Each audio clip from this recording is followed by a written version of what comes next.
దేవుడు లోకాన్ని ప్రేమించుట. దేవుడు లోకమును ఎంతో ప్రేమించెను కాగా ఆయన తన అద్వితీయ కుమారునిగా పుట్టిన వాని యందు విశ్వాసముంచు ప్రతివాడును నశింపక నిత్య జీవము పొందినట్లు ఆయనను అనుగ్రహించెను. యోహాను 3:16.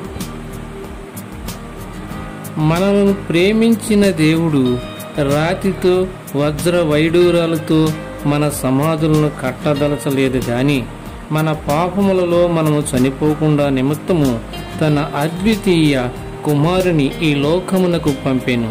దేవుని స్వరూపములు కలిగినున్న దేవాది దేవుడైన యేసుక్రీస్తు తన్ను తాను రిక్తునిగా చేసుకుని రక్తమాంసాలలో పాలిభాగస్థుడై బెత్లెహేము వంటి చిన్న గ్రామంలో కన్య మరియ గర్భమున ఉద్భవించి శిలువ మరణం పొందినంతగా తన్ను తాను తగ్గించుకుని లోక పాపములను మోసుకుని పోవున్నారు. దేవుడు సృష్టించిన అనంతములో భూమి ఒక గ్రహం మాత్రమే. ఇంకను ఇటువంటి గ్రహములు అనేకమైనవి ఉన్నవి. అంతకంటే పెద్దవైన నక్షత్రములు ఎన్నో ఉన్నవి. మహాకాశములతో పోలిస్తే భూగోళం బహు చిన్నది. అయినను ఇంత అనంతములో దేవుడు భూలోకమును ప్రేమించిన కారణం ఈ భూలోకములోనే దేవుడు తన ఆకారములో తన రూపంలో చేసుకున్న మానవుడు జీవిస్తున్నాడు.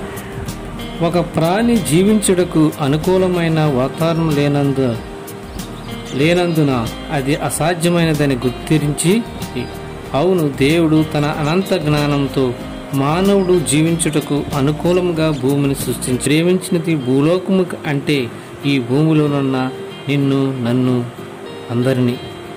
కొంతకాలం క్రితం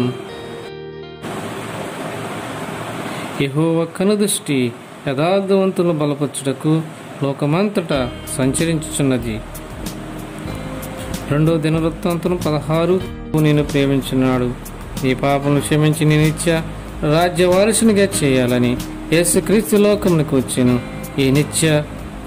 ఈ సత్యమును నీవు నమ్ముచున్నావా? యేసయ్య ప్రేమను గుర్తించావా? దేవుడు నిన్ను దీవించునుగాక. ఆమేన్.